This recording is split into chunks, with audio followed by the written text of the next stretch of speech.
Welcome to the Church Solutions Podcast, brought to you by JSL Solutions.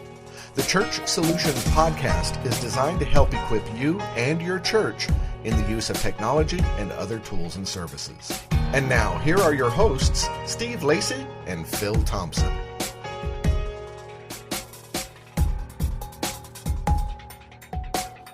Welcome to another edition of the Church Solutions Podcast. My name is Phil Thompson. And I'm Steve Lacy. And you think we should change our music? Are you getting tired of that music? No. No? You like it? It's all right, yeah. It seems kind of dramatic at times. I mean, it seems like, with the keyboards hitting, it's like, what kind of dramatic thing are we going to say here? Which is not, we usually aren't very dramatic. So, all right, well, if you like it, that's all that matters. Yeah, we are with a company called JSL Solutions, and we are a company that is really a tech company, I guess you could call us, that serves churches and ministries. That is correct. And what do we serve them with? We have three main products, StreamingChurch.tv, Church App Live, and MyFleck.com. So streaming solutions, app solutions, and church management and website solutions.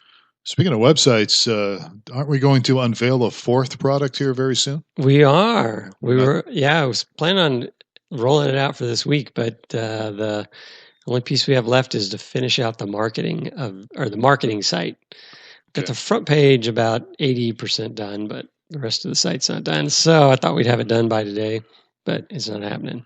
Do we want to give people some clues as to what this fourth product will be or entail? Or do you just want to keep it? Sure. It's kind of, I guess, we're really big about online hosts and web hosts and that sort of thing. Yeah, interaction. Yeah. So it's along the lines of providing the ability for churches to offer online hosts kind of thing. Well, as vague as that may sound. All right. Well, it's pretty vague, but we'll let people know about it. It's coming soon, and it's something that every single church could use. Yeah.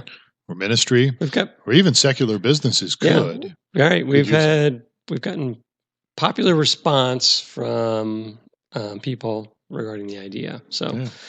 We'll see how it goes. Okay. Well, we'll look for that, folks, in the near future. So today, Steve, what are we going to talk about on this podcast? So today we're talking about 2016 predictions for online church. So this is 2016 predictions or future predictions, although because right now at the time of this recording, it's still 2015.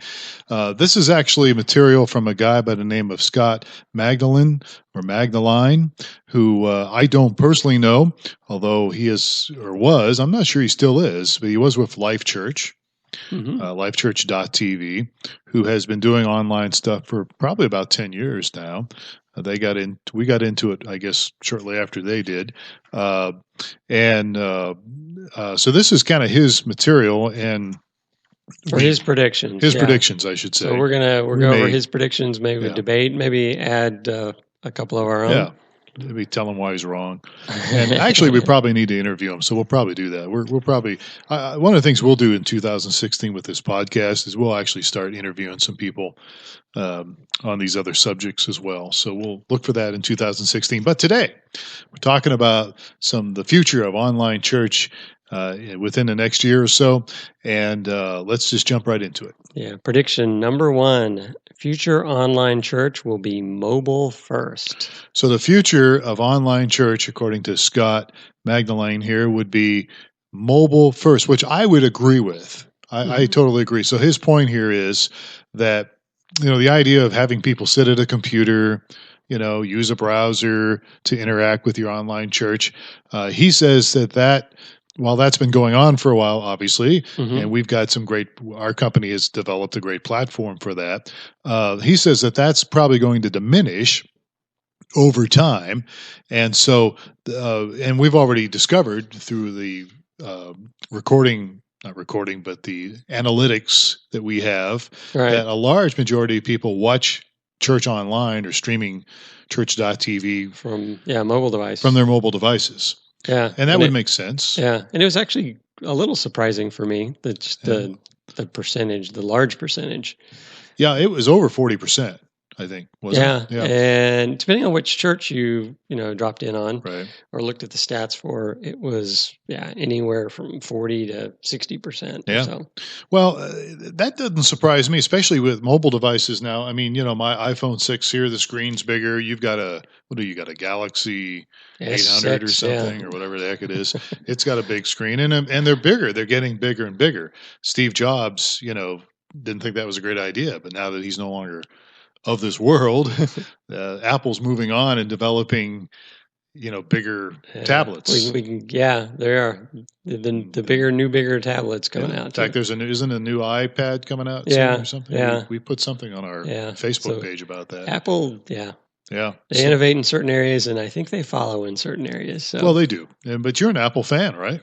I enjoy their laptops, and I think their laptops are great, but I think mobile device world, I'm probably going to make a bunch of enemies here, but I think they led the way with the introduction of the smartphone, but I think the competition is innovated quicker than they had with smartphones. Okay. Yes, and there's been some hits and misses, and they kind of follow and say, what worked? Okay, now it's time for us to make a bigger phone. Mm-hmm. So, whereas other companies are out there doing being a little more innovative. Yeah, I like my iPhone, but to each his own, right? Yeah. So getting back to this whole point about the future of streaming video, church online, mobile first, I would agree with that because of what we just said. The mobile devices are getting better and larger, and one of the things that Scott pointed out was the integration of the online church with your church app. Mm-hmm.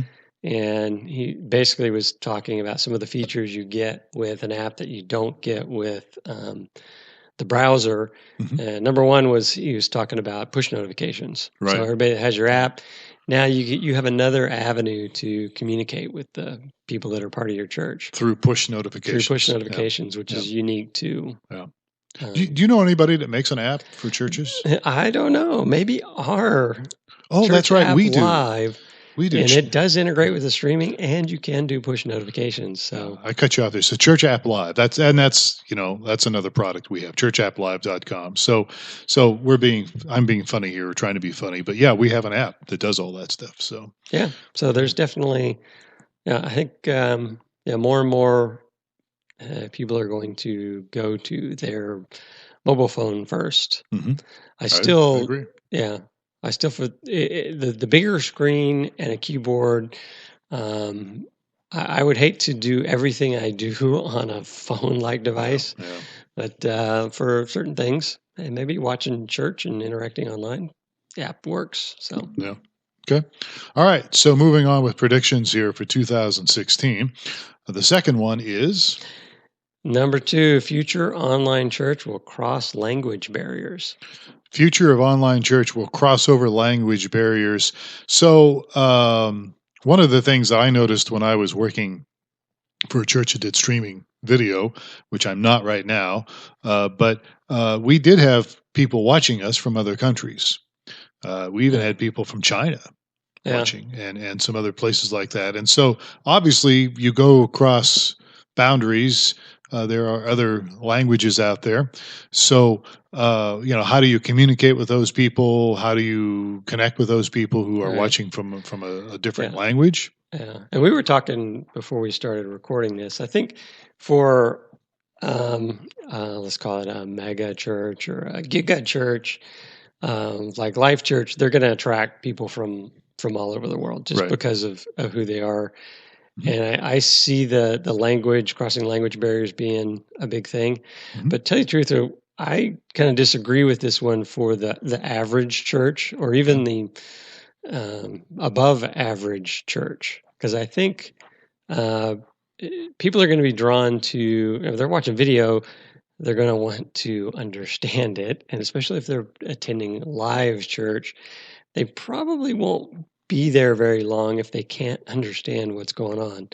So I know my wife teaches English as ESL or it's got several different names, but English is a second language. And so I'm not sure how much that's going to happen in the I think cultures are going to gravitate towards similar cultures, and so they're going to share the same language. So I think on the most part, I think that people attending church online are going to be drawn to ministries that are similar or very same to their culture. Well, one of the things that Scott Magdalene says here, we're not sure how to pronounce his name, so sorry, Scott, if you're listening to us. He's probably like throwing his phone against the wall after hearing us. But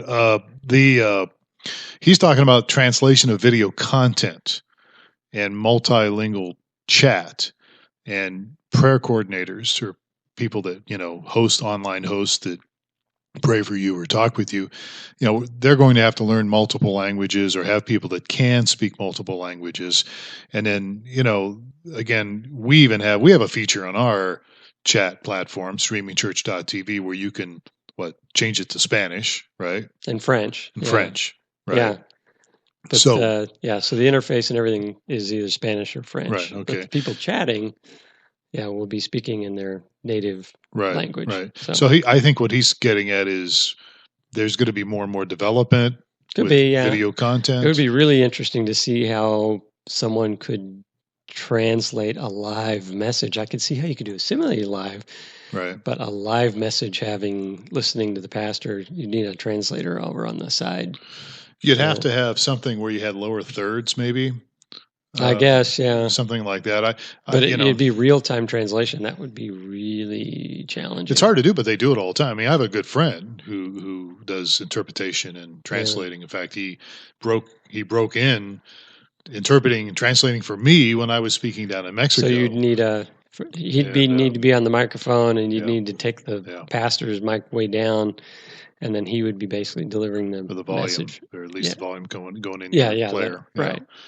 But I've worked with him actually now. I mean, he's got his degrees and everything and does court work. And then I've worked with him. I'm doing something next week with him up in Phoenix, where he has a headset on and he's in a booth, literally puts his own booth together. Uh-huh. And all these guys have microphones around tables. And when one guy's talking, he's hearing it in one ear and interpreting. And then there's other people that have earpieces in and they're hearing what he's saying. And he does it fast. Do the people know that I would think if the person speaking didn't know they would. Typically, you hear this, you have them wait for the translator, right? These guys just go right to it, real time. In fact, he even does TV shows from his home. He does Spanish soap operas or something. Oh, really? So he'll listen to it in he'll English be doing it, and it's amazing what he does. Do all the voices of the soap opera? Well, no, I don't think he does that. hello.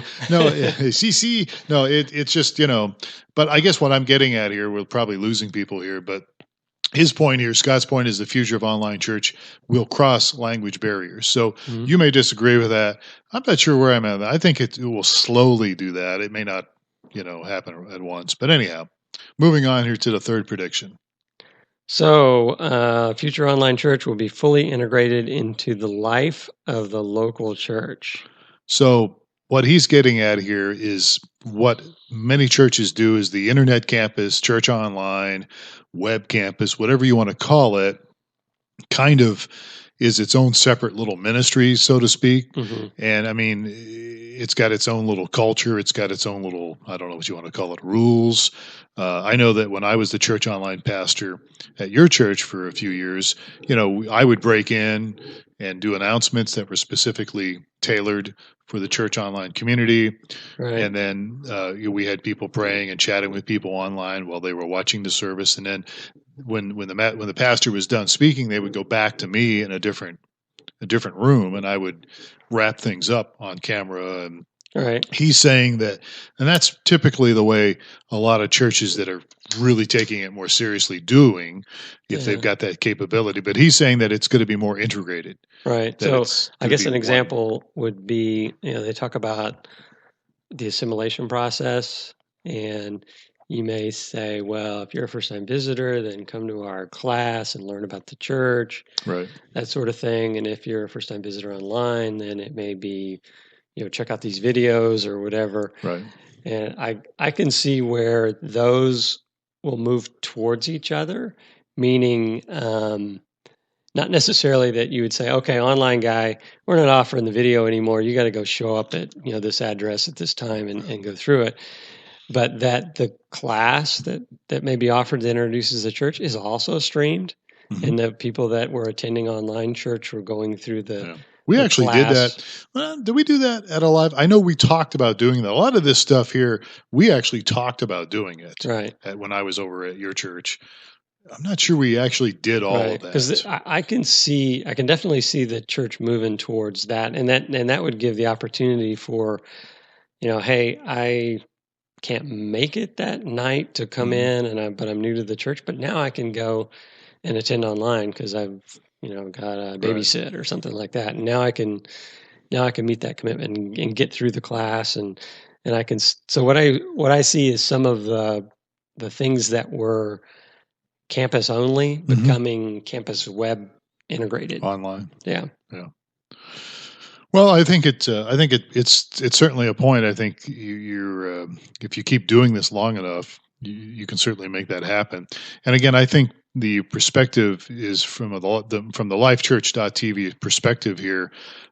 They're thinking globally, and where you were talking earlier, your feelings are more geographic or located locally. This is talking about being fully integrated in the life of the local church. Yeah. And I kind of base this on, we've worked with some other companies that do learning management systems for churches. Right. And they're moving that way too. They see the need that, we're not just going to come and administer a class at the church, but we're going to administer the class at the church and also have an avenue for those that are attending online to take the test or just, fill out the forms and do all that sort of thing. Right. That,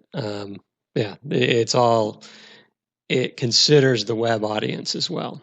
Okay. So, I can definitely see those things coming together. Yeah. Well, I think the whole key is integration, which is kind of the next future prediction here. The fourth prediction is future online church will effectively walk people through a fully digital discipleship process. It's got a little mouthful there, but and I think maybe I was reading ahead, but this is kind of where I see that before we were doing a discipleship process where maybe you were meeting with some people once a week and walking people through some material that they read on a book or something like that.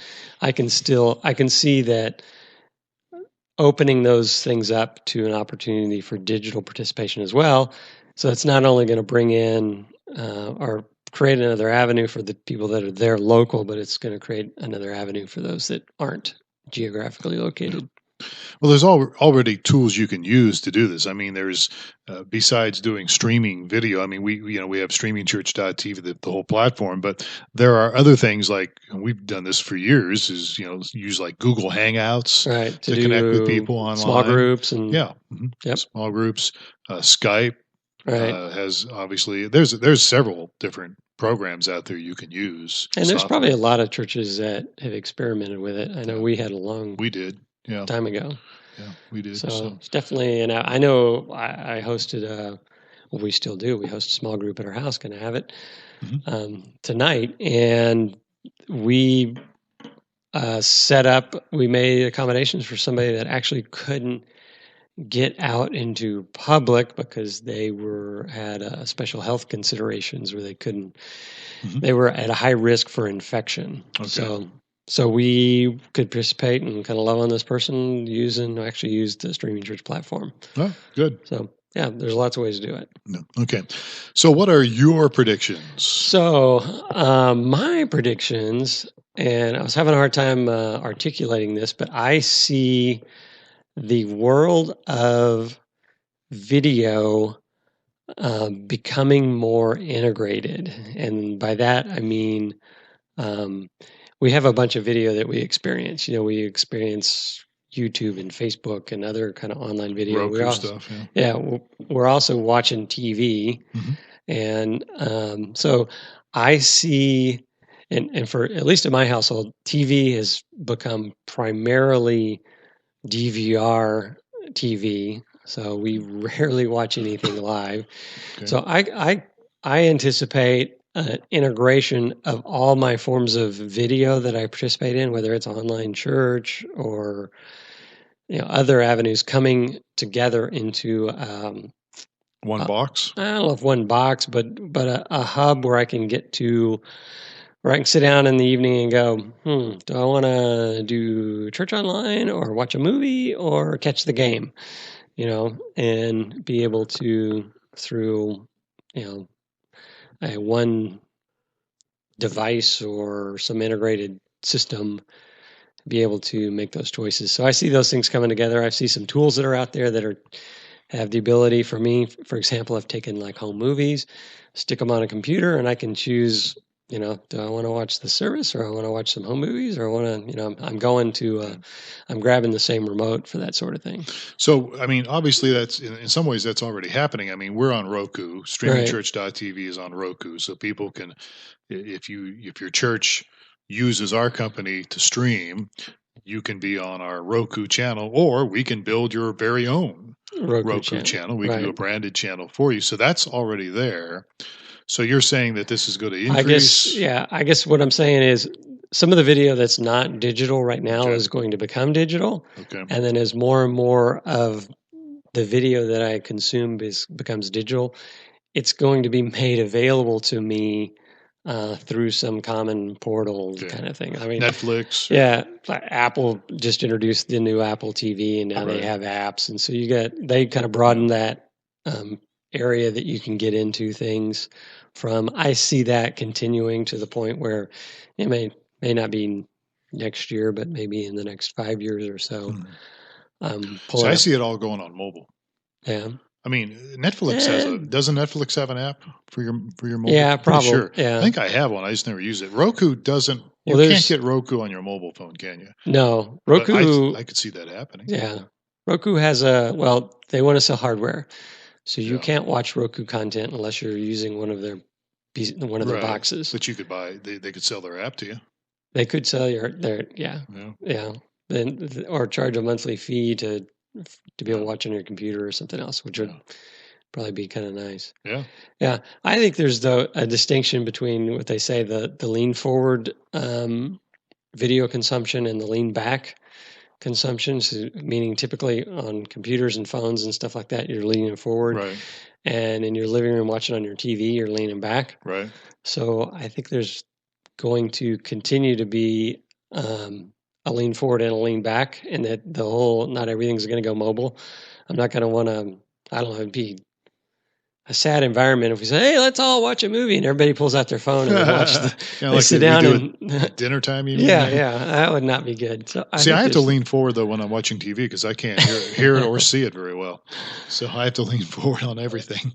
Yeah, that's your old. That's my problem. All right. So, okay. Well, that's interesting. So we'd like to hear from you folks. What do you think the future of church online holds? Some of you who are streaming, maybe you're still thinking about streaming, again, on the sidelines, considering jumping in. We'd love to hear from you. Support at StreamingChurch.tv is probably the best way to get a hold of us. You can check us out on Facebook. Look for StreamingChurch.tv. We have a Facebook page. We're on iTunes. Look for Church Solutions Podcast on iTunes. We're on newmediaministries.tv. Yeah, it's a click website. On the RSS feed there and load it into your favorite podcast you player. Do that. Yeah. Where else we at? We're all over the map here. So, of course, we mentioned our website, StreamingChurch.tv, ChurchAppLive.com, LifeLock.com. So, anyhow, we'd love to hear from you and get your thoughts on some things. And hey, bring it on. Let's get some discussion going. So, that about wraps us up. He's Steve Lacy. My name is Phil Thompson, and this has been another edition of the Church Solutions Podcast. We hope that you have a great day, and we'll catch you next time.